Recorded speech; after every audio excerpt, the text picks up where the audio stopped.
You're listening to the Cyberwire Network, powered by N2K.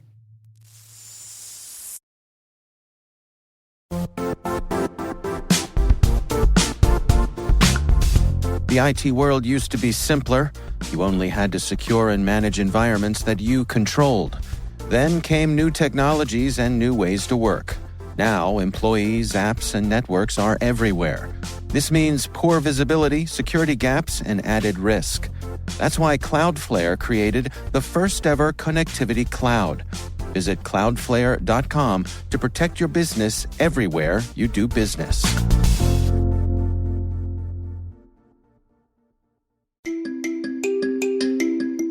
My name is Billy Wilson. I'm a high-performance computing systems administrator at Brigham Young University.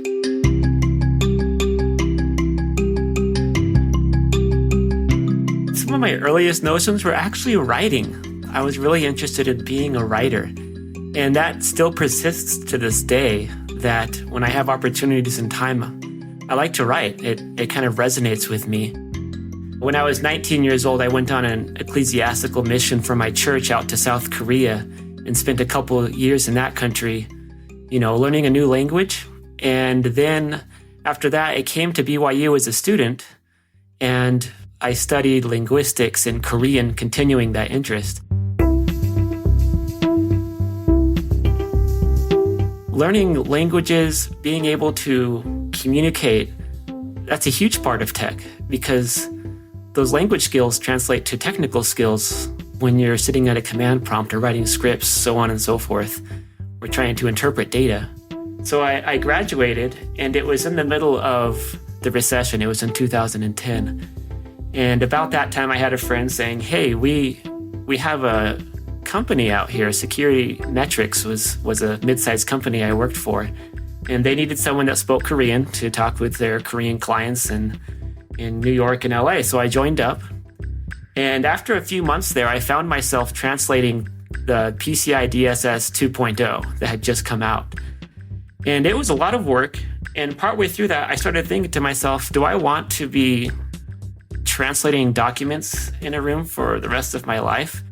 Kind of a moment of self-reflection, deciding if this is my career or not. And I started browsing the different departments at Security Metrics and looked at one, and it said penetration testing. And I said, what is that? And I started looking into it, and, you start having these visions of the old Sneakers movie, or, with, I think, Robert Redford back in the day, or these kind of romanticized ideas of hacking. So that was kind of running through my head at the time. But I had a moment where I said, I want to do that, and I'm going to do that.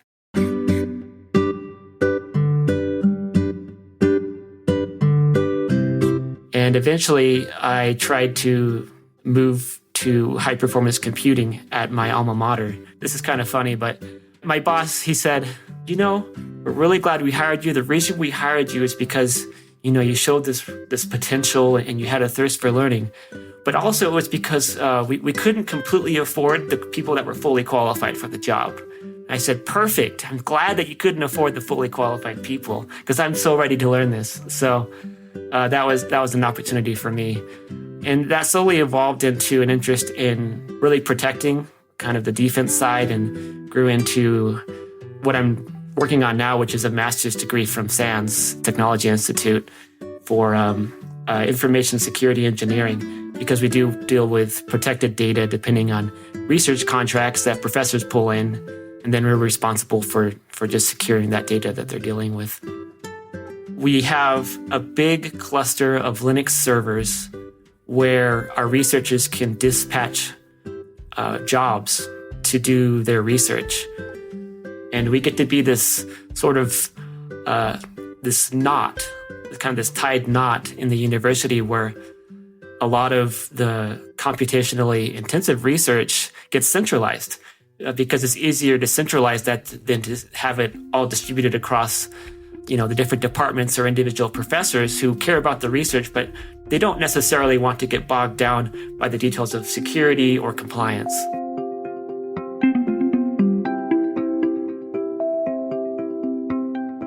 If I went back and got to talk to myself, I'd probably tell myself to not panic.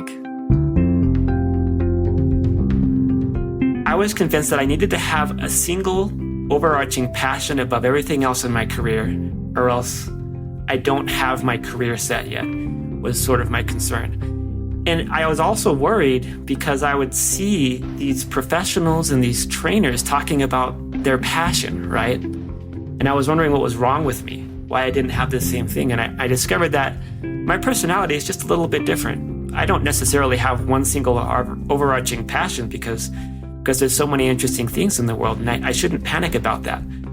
If there's something enjoyable about it and fun, I can get started on it. Sometimes the solution isn't just to have fun all the time, but it's to get satisfaction from the work itself, because no matter how good a job is, there's always going to be work and things you might not want to do that particular day that when you finally just dig down and get it done, you still feel satisfied.